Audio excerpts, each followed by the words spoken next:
Actually, Shane Howard called me up and said, hey, you want to do a project with us? And I didn't even know it was a contest or it was even for MOFA.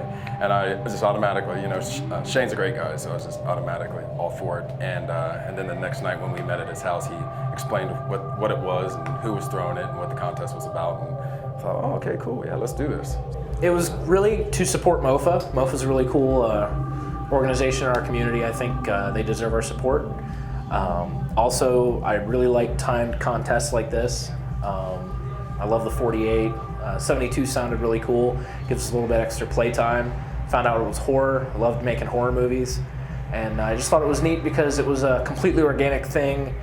It was a Columbus thing. We still own the film after we're done.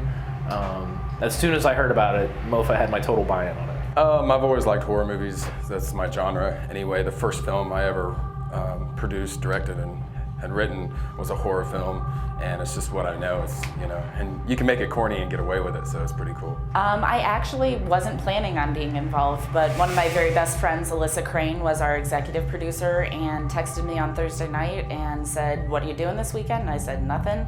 And she said, you want to make a movie? And I said, hell yeah.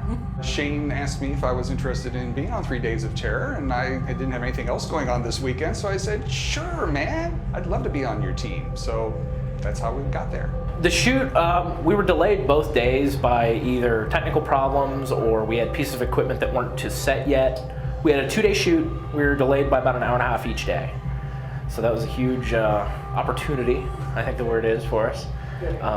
But the shoots were great. Everybody works as a team. No on-set fighting or anything like that. I mean, it really is the pack of dogs that I designed my team to be. I mean, everybody works as one unit. It's really cool. I just kind of did what I do. I'm a very organized, administrative kind of person, and I kind of put my 2 cents in, even though it's not necessarily requested or asked for. And I just kind of look for opportunities or things that need to be done and just do them. Sometimes you get communications and challenges with, being able to get all the right people at the right time to be there. But, for the most part, everybody was great to work with. Our site had an interesting challenge because it was very rainy on a Friday night, and we had rivers of water running through this old abandoned warehouse that we and factory space that we set up shop in for basically our set. I got the set located. A good friend of mine, Nate Lewis, that I went to school with in Marysville, Ohio.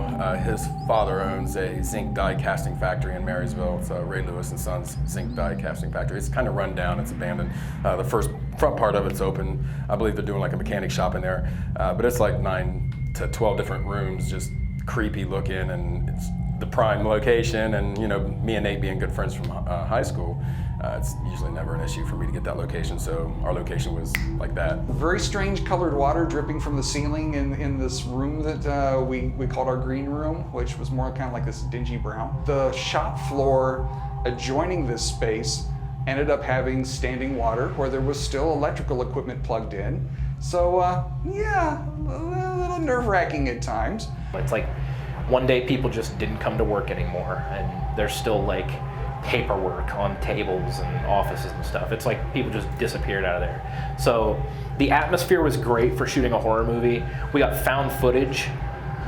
Found footage is one of my favorite genres. I'm one of those few people that loved Blair Witch from the very beginning and still love it to this day. So when we had the opportunity to pick found footage, I totally jumped on it. Seeing the whole thing happen, I mean, it's hard to put into words, but the whole thing was just amazing. I'm running on like 4 hours of sleep, but I feel like I've had a blast. I've had the time of my life this weekend. And we actually, after we wrapped our movie, we were able to go and help out another crew that needed some help. So I think the spirit of the community and everything was really great, how everyone's encouraging each other, and even though it's a competition, everyone's like, hey, good luck, you need a hand, let me know. The way my team does our time competitions is we have some people back at home base, and we send a detachment to the kickoff. And the people at the kickoff text back all of the required elements, the genre and subgenre in this case. So both of those detachments of team members start brainstorming and coming up with ideas. So by the time we reconvene at home base, there's 2 or 3 different ideas out there. This time was unique in that all of the ideas that everyone came up with involved a Ghost Hunters type of show. And that's what we went with. We're like, man, if we're all coming up with that idea, we're all immediately on board. We don't have to sell it to each other. It just felt like the right thing to do. And the idea took off, and we had our first draft done by 11 p.m. the night of kickoff. Once we have an idea down, everybody is still there at home base, and we start to flesh out the story. The story credit goes to the pariah dogs in all my credits, just because everybody is collaborating.